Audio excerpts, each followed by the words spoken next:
Adam and Eve united by his son. I just wanted to make this quick video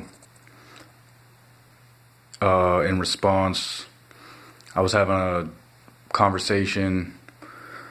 with somebody over the topic of whether or not yoga is satanic or satanic by nature,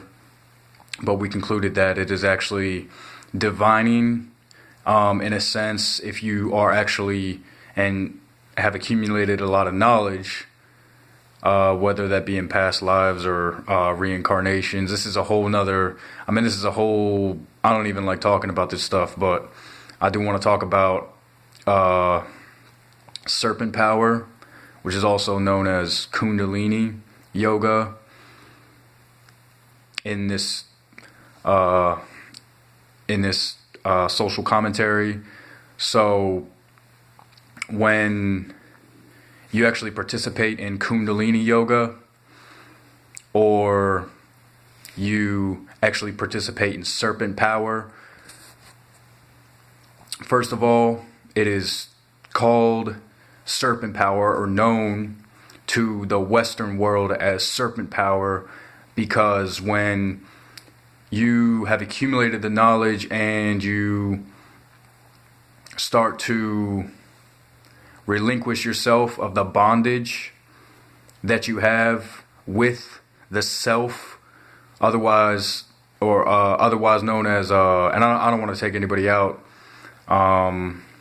this, but nobody really knows the truth about it, so I'm just trying to spread the truth. So the truth is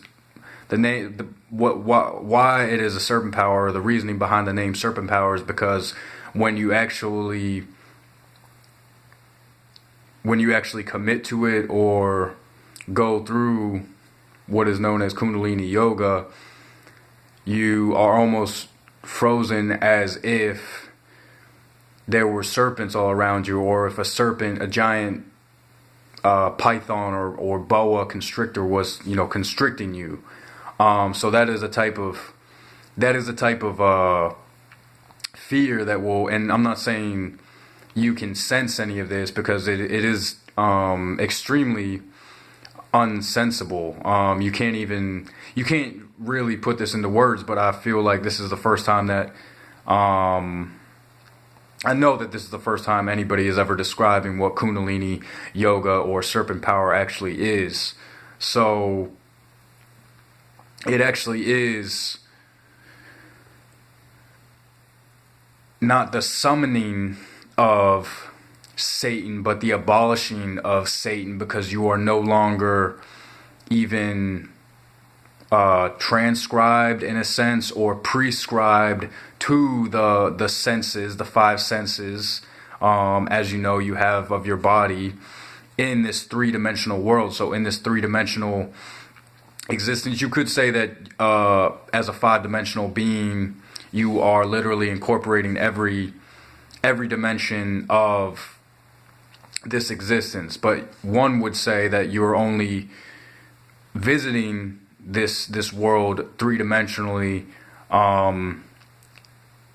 in a sense, and in this same nature, Satan is ruling over you, so you are constantly wrapped up by materialism. So just on the topic of Kundalini Yoga and Serpent Power, one must know that it is an extreme,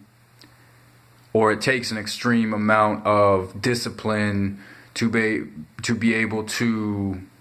get into these, or get into enough practice where you actually exalt the Kundalini or Serpent Power, or actually participate in the Kundalini Yoga or Serpent Power.